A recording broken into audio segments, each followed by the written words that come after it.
After some last-minute prep in New Haven, we took to the back roads for some slow and steady motoring. It was the bike's inaugural trip, pulling 2 people plus a loaded trailer, and as it turns out, a 9-horsepower diesel engine can use a little help sometimes climbing hills. We had to do some pushing, but we made it safe and sound to New York. And everywhere we stopped, people came up wondering what we're up to. We also happened to find some biodiesel on the way before meeting up with the Hudson River sloop Clearwater in Croton-on-Hudson in New York. The Clearwater is a historic wooden sailboat that travels up and down the Hudson, taking school groups sailing. When we showed up, we talked with sloop captain Nicholas Rogers about his work. My name is Nicholas Rogers. I am the senior captain of the sloop Clearwater. We run education programs up and down the Hudson River and in New York Harbor. When the students come on board, we fish for a little bit. We have a trawl net. We have a catch and release license with the DC, so we trawl for a little bit, show the folks that they're fishing the river, and the fish are healthy, and there's plenty of oxygen in the water.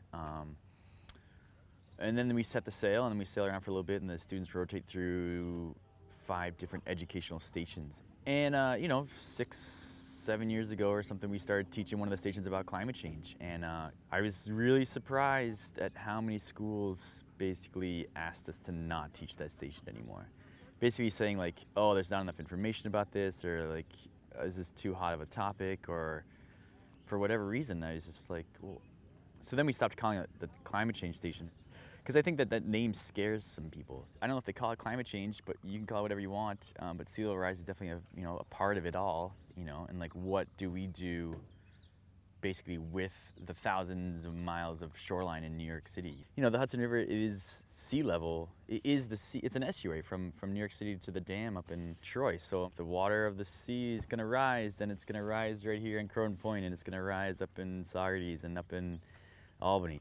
We've been wintering the boat in Saugerties for the past 30 years, and so I know a lot of the folks that have houses down the river, or keep boats down the river there in Saugerties, and they said that last year's storm Irene was like, oh, the 100-year flood, and then a bunch of the guys are just like, well, why is this the 100-year flood, and the one that happened 2 years ago not the 100-year flood? And it's just like, actually, come to think of it, we've had more floods in the past 10 years than we did as far as I can remember before that, and so I just don't understand how you can have so many 100-year floods in a span of 10 years. Could you talk a little bit about your experience on the boat during Hurricane Irene? We were actually down in the city where there was all sorts of precautions. I mean, everybody was like, all right, we got to get upriver for the storm because it's, further away from the sea swell. And we went to Saugerties, to the town dock there, and the storm surge hit at the same time as the high tide. So everybody got flooded out, We were on the outside of the turn, so all the water was on the inside. Trees, logs, boats, houses were all coming down, wiping out the docks on the other side of the creek, but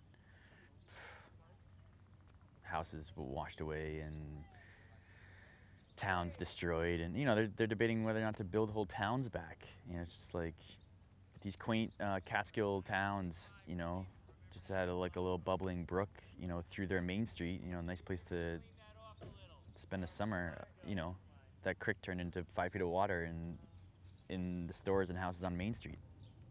I think that someday I might want to own my own boat and sail it around the world and have a family on it. And I just feel like if it's gonna be really bad in terms of how often the storms are gonna come through, and then that's probably not what I want to do with a family, So it's just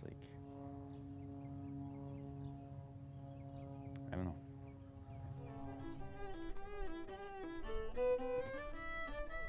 The Clearwater crew was crazy enough to let us bring the motorcycle on board for a sail down the river.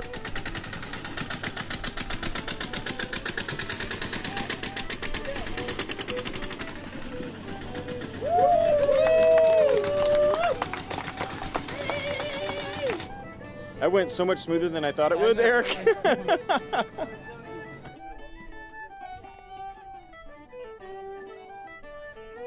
It was a beautiful day for sailing, and while on board, we talked with Jocelyn Berdovich, an educator on the sloop. As one of the educators, I essentially just manage the education program on board. And then I coordinate stuff with teachers and students, and then sing a lot of songs about fish. That's pretty much what I do. Can you relate to us the story of your experience with Hurricane Irene? For all of the times I've been on board when squalls have come up or there's been some kind of crazy storm, this was really calm because we were really well prepared. But the rest of the boats in the creek were not. I mean, we sat from, for those like few days, we just watched like a creek that usually barely like flows just with the changing of the tide was, I'd say, a class 3 rapid. So there's like tree trunks like flying, and we're on like the bend of the creek. So we're sitting in this little nook, and so the fast water's out here, and there's like trees going by, tables going by, like dolls, all kind of docks, all kinds of weird stuff. Just everything was just a wreck, and the water level rose so high that you had to, at one point in time, the shrouds on the boat were like getting up into the trees, so we had to start cutting tree branches down just so that the boat could keep going higher. Yeah, the guys that work at Lynch's Marina said they've never seen anything like that. I'd never seen anything like that. To see like that much rain was incredible. Wondering what the first thing that comes to mind is when you hear the words climate change. Well, the first thing that came to my mind is how some people call it global warming and some people call it climate change, and how a lot of them are just like loaded words, and they're able to, get people to feel a certain way just by using those words, even if they don't necessarily understand the science behind it. 99% of scientists agree that this is happening. So it's always amazing to me how easily swayed people can be or convinced otherwise. A lot of times, like, politicians have an agenda and corporations have an agenda, and I feel like there's a lot of people in this country, unfortunately, who don't even, they're like disconnected, and I don't know if it's all education, but I think that education would help them become reconnected to, I don't know, some ambiguous truth that's out there.